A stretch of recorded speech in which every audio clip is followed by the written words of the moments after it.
Est-ce qu'on peut être issu d'une famille pauvre ou bien modeste et puis réussir sa vie? Je vous ai parlé de l'état d'esprit qui fait que nous pensons qu'on ne peut pas s'en sortir tant qu'on n'a pas compté sur quelqu'un. En termes d'état d'esprit, d'autonomie, il y a 3 concepts. Il y a la dépendance. La dépendance, c'est-à-dire quelqu'un qui pense que son avenir est lié à une personne. Ça, c'est la dépendance. Après la dépendance, nous avons l'indépendance. C'est-à-dire que nous voulons être indépendants, ne pas compter sur quelqu'un. Mais pour être indépendant, nous devons avoir des aptitudes. Nous devons développer des compétences. C'est parce que nous allons développer des compétences et que nous allons nous affranchir d'un certain nombre de liens qui dépendent des autres que nous serons dépendants. Le 3e niveau, c'est l'interdépendance. Pour être interdépendant, il faut d'abord être indépendant. Il faut quitter d'abord de l'étape de dépendant pour devenir indépendant et aller vers l'interdépendance. Je vous explique ces concepts-là pour vous dire que ce qui fait que les gens ont du mal à entreprendre, c'est parce qu'ils ont peur d'échouer. Ils ont peur d'échouer parce que je vous ai dit dans la vidéo précédente que le système éducatif dans lequel nous avons grandi, ce système-là nous dit qu'on doit être parmi les meilleurs. Mais un meilleur, là, il n'a pas le droit d'échouer.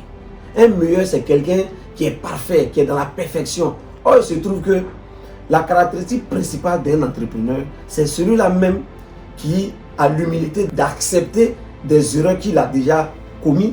Et à la suite de ça, il s'améliore, il tire les conséquences de l'erreur et après, il devient une bonne personne.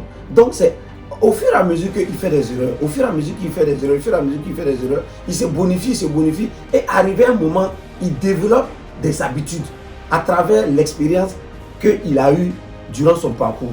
Donc, quand il devient expérimenté et que tu as fait des erreurs, tu as appris que tu ne dois pas avoir peur de faire des erreurs parce que chaque fois que tu fais des erreurs, tu sais que tu peux répondre. Chaque fois que tu fais des erreurs, tu sais que tu peux répondre. Automatiquement, tu développes des aptitudes, tu développes des compétences.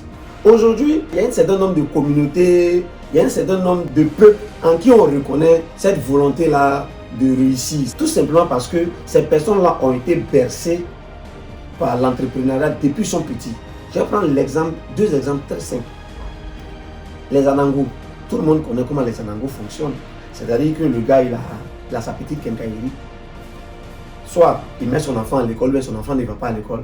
Si son enfant va à l'école, les mercredis, les samedis, les dimanches, ou bien pendant les vacances, l'enfant vient travailler dans le shop de son parent. De telle sorte que l'enfant, depuis le bas âge, il est dans un environnement où il voit les réalités d'un entrepreneur.